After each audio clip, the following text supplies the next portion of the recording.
Good morning students. कक्षा 9 विषय हिंदी, जिसमें हमारा 22वां काव्य है वीरों का कैसा हो वसंत, जिसका कवयित्री है सुभद्रा कुमारी चौहान।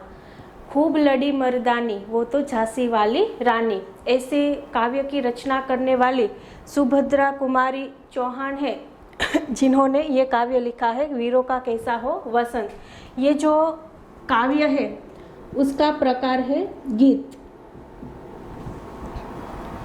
काव्य का प्रकार है गीत।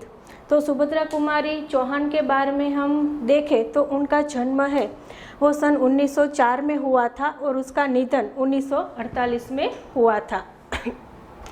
सुभद्रा कुमारी चौहान का जन्म प्रयाग में ठाकुर रामनाथ के घर हुआ था। कास्थवेद गर्ल्स कॉलेज में उन्होंने अपनी शिक्षा प्राप्त की थी। उनका विवाह है वो खंडवा निवास लक्ष्मण सिंह चौहान के साथ हुआ था। सुभद्रा कुमारी चौहान ने कांग्रेस के असहयोग आंदोलन में भाग लिया था और उसके लिए उन्होंने अपना जो अध्ययन है वो भी छोड़ दिया था और उसके पति है उसको भी उन्होंने देश सेवा के लिए चुन लिया था और उन्होंने कहा था कि आप भी देश के सेवा के लिए लग जाओ। 1947 की 15 फरवरी को जबलपुर के समीप एक मोटर दुर्घटना में उनका देहांत है वो हो जाता है।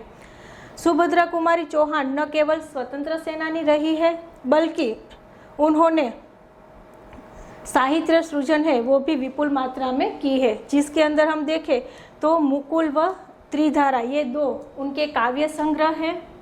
मुकुल और त्रिधारा ये क्या है, इनके काव्य संग्रह है।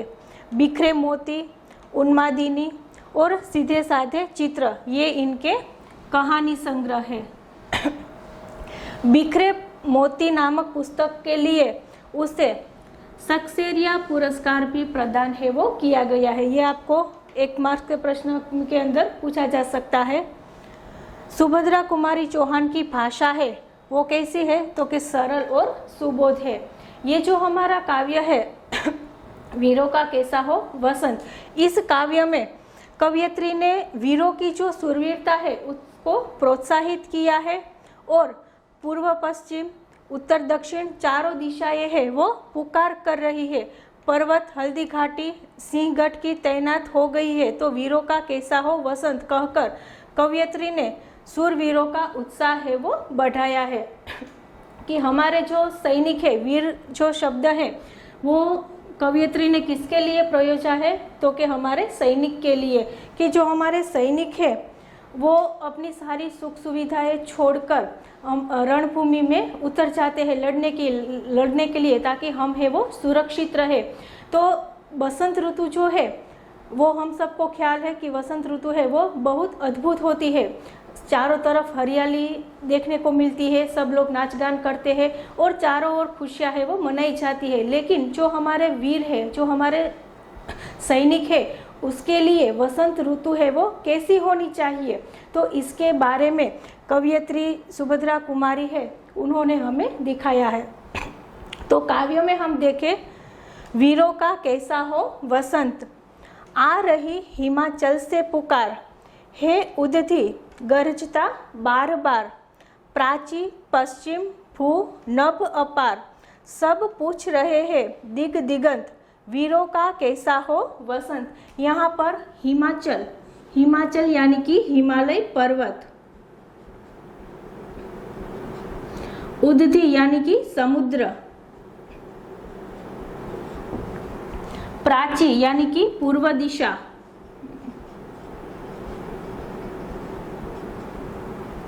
भू यानी कि धरती, दिग दिगंत यानी कि चारों दिशाएं। तो ये जो हमारे प्राकृतिक तत्व है, ये सब प्राकृतिक तत्व है वो पुकार रहे हैं कि वीरों का वसंत है वो कैसा होगा। तो उसमें हम देखें कि आ रही हिमाचल से पुकार, कि हिमालय जो पर्वत है वहां से पुकार है वो आ रही है। तो हिमालय जो पर्वत है वहां से पुकार आ रही है और जो हमारा समुद्र है, उदधि यानी कि समुद्र, जो हमारा समुद्र है वो भी गरज कर बार बार ये पूछ रहा है कि वीरों का वसंत है वो कैसा होगा।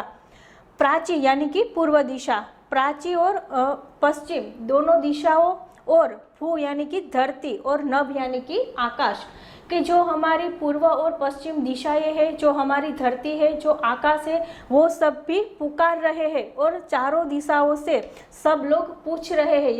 ये जो हमारे प्राकृतिक तत्व है, वो प्राकृतिक तत्व हमसे बार बार पूछ रहे हैं कि वीरों का वसंत है वो कैसा होगा। आगे देखें, फूली सरसों ने दिया रंग, मधु लेकर आ पहुंचा अनंग, बधु वसुधा पुलकित अंग अंग, है वीर वेश में किंतु कंत, वीरों का कैसा हो वसंत। मधु, मधु यानी कि शराब, अनंग यानी कि कामदेव,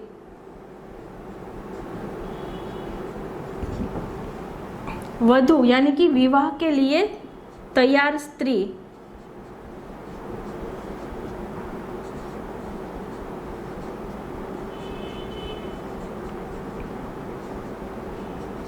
वसुधा यानी कि धरती, और कंत यानी कि पति। तो यहाँ पर जो कवयित्री है सुभद्रा कुमारी चौहान, वो क्या कहना चाहती है कि फूली सरसों ने दिया रंग, कि सरसों जो आप लोगों ने देखा होगा जिसमें पीले रंग के छोटे छोटे फूल है वो होते हैं, और ज़्यादातर सरसों की जो खेती है वो पंजाब में होती है, जिसे हम गुजराती में काली राई कहते हैं, वो सरसों। तो सरसों सरसों है, उन्होंने अपने पीले रंग से पूरी धरती को हरा भरा है वो कर दिया है। और उस समय मधु लेकर आ पहुंचा अनंग, अनंग यानी कि कामदेव। ये जो वातावरण है वो इतना खुशनुमान है कि मानो स्वयं कामदेव है वो शराब लेकर धरती पर आ पहुंचे हैं। और जो हमारी धरती है, वसुधा है, उनका भी पूरा जो अंग है यानी कि वो पूरी धरती है वो कैसी हो गई है, तो कि पुलकित हो गई है। और उस समय जो वधु है, वधु यानी कि जो विवाह के लिए तैयार स्त्री है, जो पूरे श्रृंगार करके बैठी हुई है, जिसकी शादी होने वाली है, तो उस समय जो वधु है वो शादी करने के लिए तैयार है, लेकिन उनका जो पति है वो किस हाल में है, तो कि वो वीर वेश में है। वीर वेश में यानी कि युद्ध के लिए जाने के लिए वो तैयार है।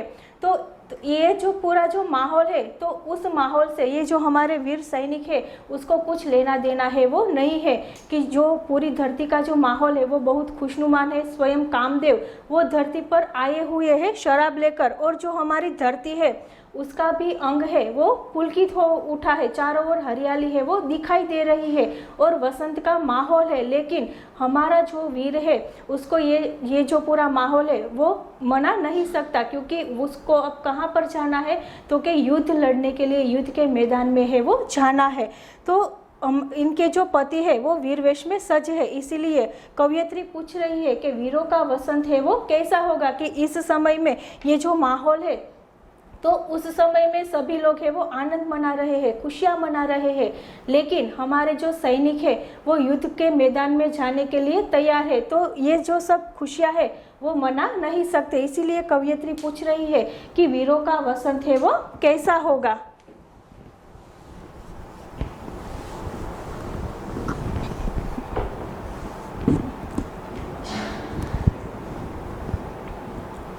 आगे देखें, भर रही कोकिला इधर तान, मारू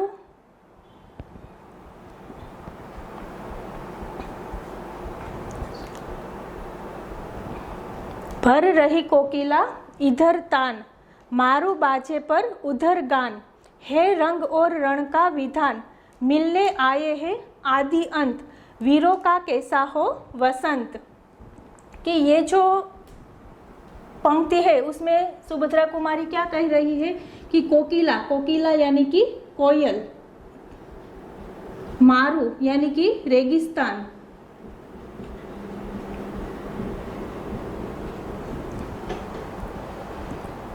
आदि यानी कि जीवन, अंत यानी कि मृत्यु, रण यानी कि मैदान। तो ये जो पंक्ति है उसमें कवयित्री हमें ये कहना चाहती है कि जो कोयल है उसकी आवाज़ है वो कैसी होती है, तो कि उसकी आवाज़ बहुत मीठी होती है और कोयल की आवाज़ सुनना हम सबको बहुत पसंद है। तो कोयल है वो गा रही है, तो जो हमारे वीर है उसको कोयल की आवाज़ से ज़्यादा क्या सुनना पसंद है, तो कि रेगिस्तान में जो युद्ध के लिए आवाज़ आ रही है, ढोल नगारे हैं वो बाज रहे, उसकी आवाज़ है वो वीरों को ज़्यादा है वो पसंद है। कोयल की आवाज़ उसे इतनी पसंद नहीं आती जितनी पसंद उसको रेगिस्तान में जो ढोल नगारे की आवाज़ है वो पसंद आती है। तो यहाँ पे कवयित्री कह रही है कि कोकिला है वो उधर तान यानी कि उधर गा रही है और दूसरी ओर रेगिस्तान में रण के मैदान में बाजे की आवाज़ है वो आ रही है। मिलने आए हैं आदि अंत की सैनिक है, हमारे जो सैनिक है उसे जीवन और मृत्यु मानो दोनों साथ मिलने के लिए आए हैं। यदि हमारे जो वीर है वो युद्ध के मैदान में जा रहे हैं, यदि जो उसकी विजय होगी तो उसको क्या मिलेगा, तो उसको जीवन मिलेगा, और यदि उसकी पराजय होगी तो उसको क्या हासिल होगा, तो उसको मृत्यु हासिल होगा। तो मानो जीवन और मृत्यु दोनों हमारे वीरों को साथ मिलने के लिए आ रहे हैं। इसलिए कवयित्री पूछ रही है कि वीरों का वसंत है वो आखिर कैसा होगा। कह दे अतीत अब मौन त्याग, लंके तुझ में क्यों लगी आग, एक कुरुक्षेत्र अब जाग जाग, बदला अपना अनुभव अनंत, वीरों का कैसा हो वतन। कि यहाँ पर कवयित्री है वो हमारे अतीत से पूछ रही है कि हम देखें तो त्रेता युग है, द्वापर युग है, सब युग में युद्ध है वो होते हैं और सभी युद्ध का अंजाम है वो कैसा होता है, तो कि युद्ध का अंजाम है वो हमेशा बुरा होता है, विनाशकारी होता है। तो इसी तरह जब लंके यानी कि लंका, जब राम और रावण के बीच युद्ध हुआ था तो लंका है वो सोने की थी, फिर भी वो जल गई, और जब राम और रावण के बीच युद्ध हुआ था तब भी बहुत विनाश है वो हुआ था। इसी तरह कुरुक्षेत्र है वो एक युद्ध का मैदान है जहाँ पर कौरवों और पांडवों के बीच युद्ध है वो हुआ था, और हम सबको ये पता है कि ये जो युद्ध था वो किस के आधार पर था, तो कि धर्म और अधर्म के बीच था।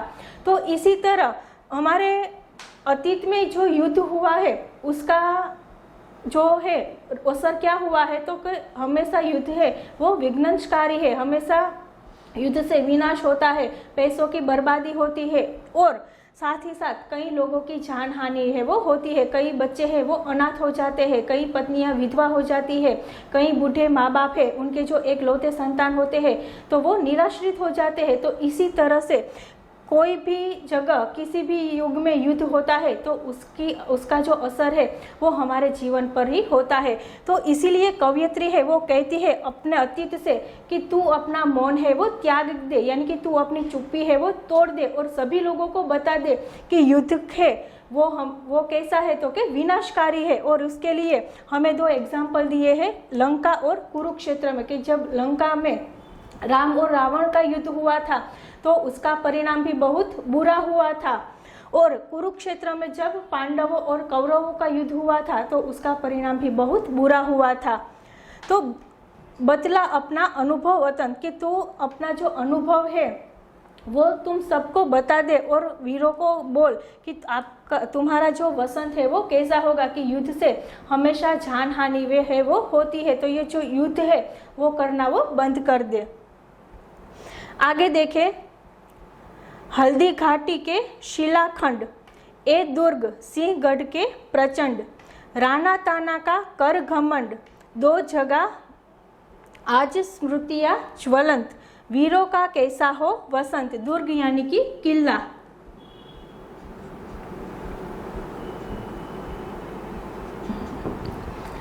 हल्दी घाटी है वो क्या है, तो कि वो भी एक रणभूमि है जहाँ पर महाराणा प्रताप और अकबर का युद्ध है वो हुआ था।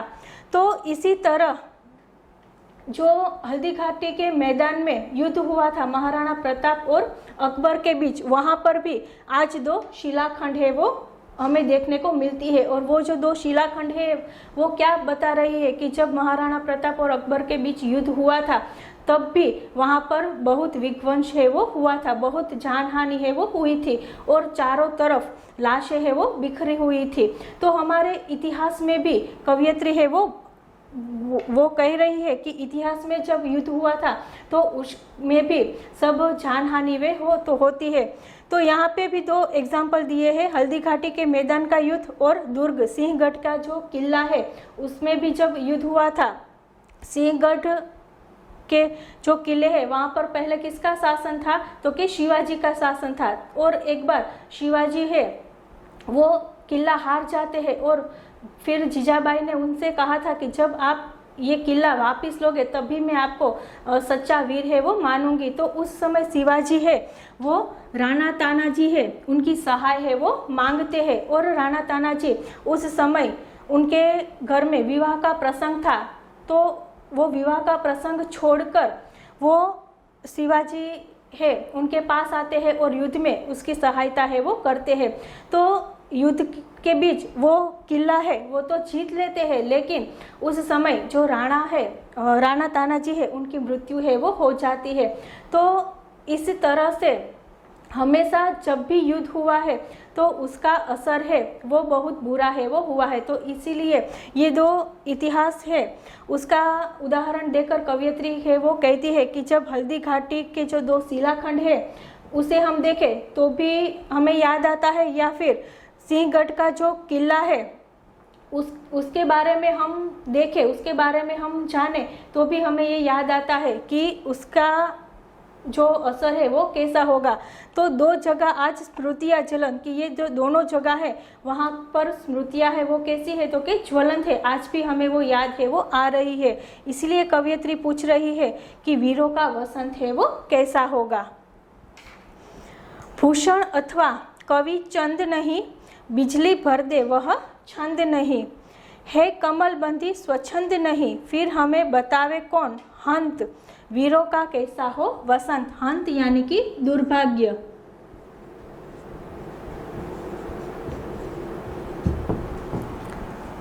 यहाँ पर कवयित्री ने 2 महान कवियों की बात की है, भूषण और कवि चंद बरदाई। कवि चंद बरदाई है वो हिंदी के प्रथम कवि है जिन्होंने पृथ्वीराज रासो की रचना है वो की थे। और जो भूषण है वो रीतिकाल के कवि है। जो रीतिकाल के 3 कवि है उनमें से एक कवि भूषण है। उस समय रीतिकाल में सामान्यतः सब कवि है वो श्रृंगार रस में लिख रहे थे, लेकिन कवि भूषण है उन्होंने अपनी कलम किस पर चलाई थी, तो कि वीर रस के काव्य में उन्होंने अपनी कलम है वो चलाई थी और अपना नाम है वो कमाया था। तो ये दोनों महान कवि है, उनके बारे में कवयित्री हमें बता रही है कि आज के ज़माने में हमें भूषण और कवि चंद बरदाई जैसे कवि है वो नहीं मिल रहे हैं। बिजली भर दे वह छंद नहीं, कि कलम है उसमें इतनी ताकत है कि सभी जब हम कोई काव्य है या फिर कोई पुस्तकें पढ़ रहे होते हैं तो उसमें इस तरह के जब कभी वाक्य आते हैं तो हमारे अंदर एक उत्साह बढ़ जाता है। तो कवि भूषण और कवि चंद बरदाई है उन्होंने भी ऐसे ही काव्य की रचना है वो की थी कि जो पढ़कर या फिर सुनकर जो लोग हैं उनमें वीर रस है वो उत्पन्न हो जाता था। लेकिन आज हमें ऐसे कवि देखने को नहीं मिलते हैं और ऐसे छंद भी नहीं है जिसे पढ़कर लोगों के अंदर वीर रस है वो जाग उठते हैं।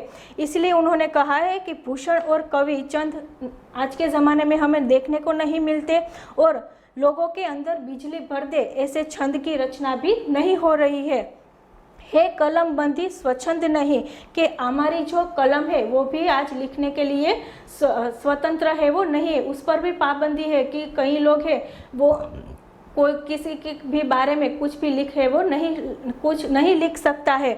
तो हमारी जो कलम है वो भी स्वच्छंद नहीं है।